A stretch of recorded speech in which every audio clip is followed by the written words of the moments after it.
é, acontece uma surpresa, né? Uma surpresa quando se verifica, né, que aquele profissional de psicologia é deficiente visual, mas uma coisa muito interessante acontece, que é a motivação a partir desse atendimento. Quer dizer, no imaginário daquela criança que foi atendida e na mãe, né, há uma motivação, há um interesse, e esse interesse resulta numa implicação maior no atendimento. Então eu percebo que meus pacientes, eles são bastante implicados, né, na psicoterapia que estão se submetendo.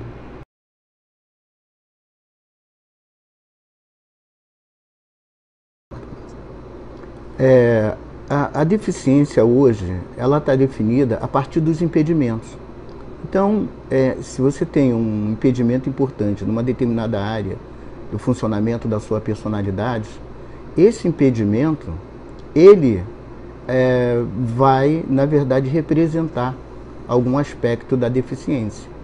Então, a partir do paradigma da funcionalidade, você tem uma mudança de eixo. O eixo não é mais a deficiência, o eixo é a funcionalidade.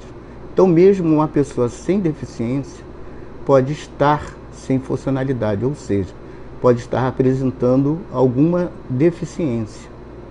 E essas deficiências, elas podem ser sutis ou mesmo deficiências visíveis, como a deficiência física, a deficiência visual, que requer, né, o uso de um suporte, bengala, uma outra forma diferente de escrever, que é a reglete, e a deficiência intelectual, que a partir da comunicação você verifica, né, algum tipo de déficit intelectual, ou a surdez, né, que na comunicação há um impacto muito forte quando você percebe que a pessoa não está sendo capaz de ouvir o que você está falando. Mas hoje a deficiência está relacionada não à condição em si, mas ao baixo nível de funcionamento enquanto pessoa, enquanto personalidade.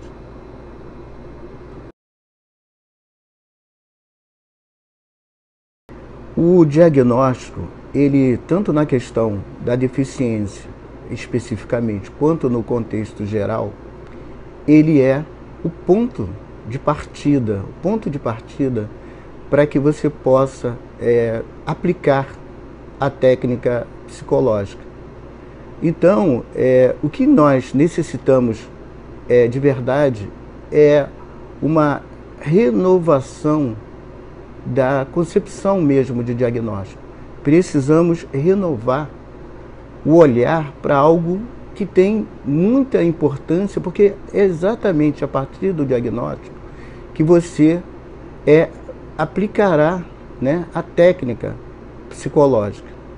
Então, algumas palavras foram, na verdade, carregadas de um peso, de forma que afetou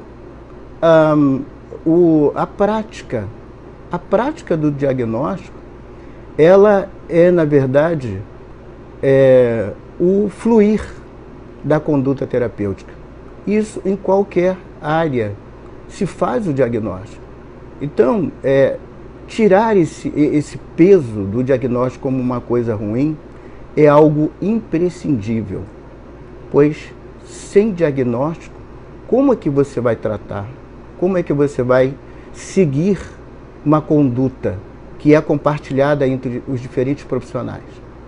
Então, é importante sim que nós possamos usar a palavra diagnóstico e não fazer desse termo um tabu linguístico, né? Os tabus linguísticos podem, na verdade, produzir muito dano às práticas profissionais. Então, que possamos, na verdade, lidar sem preconceito com a palavra diagnóstico.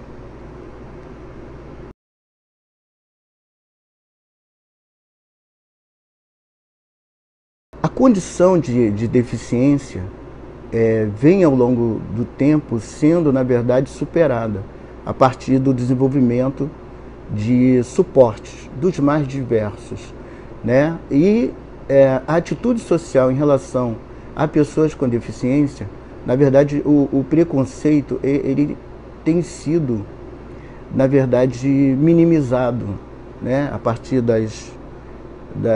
exemplo dos eventos paralímpicos, a partir dos depoimentos de pessoas com deficiência. Então, o que eu posso dizer às pessoas, né, que têm a condição de deficiência é que, e aos psicólogos, né, que possamos, na verdade, nos unir para cada vez mais galgarmos espaços na sociedade e que o profissional de psicologia com deficiência possa também, na verdade, contribuir para que o preconceito possa, na verdade, ser muito minimizado, né? Que ele possa, na verdade, quase que desaparecer e que possamos exercer a nossa cidadania de uma forma mais efetiva.